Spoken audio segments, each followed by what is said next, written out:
थुंग थुंग बिना कोई काम किए हमेशा पेड़ के नीचे बैठकर बस सोचता रहता था। ऐ ऊपर वाले, आखिर मैंने ऐसा क्या गुनाह किया है जो मेरी किस्मत में इतनी गरीबी लिख दी है। क्योंकि ऊपर वाले ने उसे एक साथ ढेर सारे बच्चे तो दे दिए थे, लेकिन उन्हें खिलाने के लिए उनकी किस्मत में शायद कुछ भी नहीं लिखा था। इसलिए वह हमेशा बस चिंता में डूबा रहता था। लेकिन एक दिन भूख से तड़पते अपनी बीवी और बच्चों को देखकर थुंग थुंग का दिल खून के आंसू रो रहा था।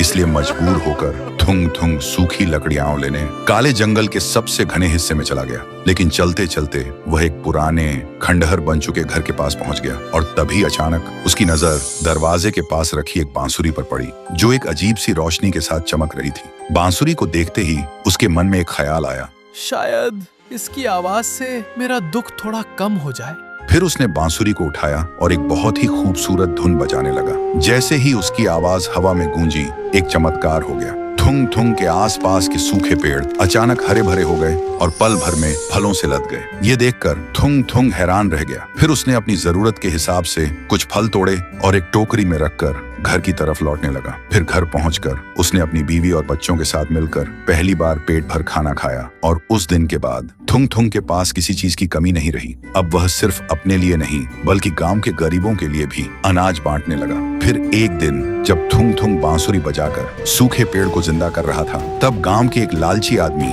राका ने यह नजारा देख लिया और मन ही मन सोचा, अगर मेरे पास ये बांसुरी होती तो मैं अपने खेतों को हमेशा हरा भरा रखता और दुनिया का सबसे अमीर इंसान बन जाता। फिर वह चुपके से थुंग थुंग के पास गया और अचानक एक डंडे से उसके सिर पर वार कर दिया। थुंग थुंग तुरंत जमीन पर गिर गया और राका बांसुरी लेकर वहां से भाग गया। फिर अपने खेतों के बीचों बीच आकर लालची मन से वह बांसुरी बजाने लगा, लेकिन बांसुरी से मीठी धुन के बदले एक भयानक चीख निकल उठी और देखते ही देखते आसमान में काले बादल घिर आए और उस खंडहर घर से एक डरावनी आवाज गूंज उठी, जिसने अपने स्वार्थ के लिए इस पवित्र शक्ति का अपमान किया है, अब वो इसी खेत में गर्मी, बरसात और ठंडक में हमेशा के लिए तड़पेगा।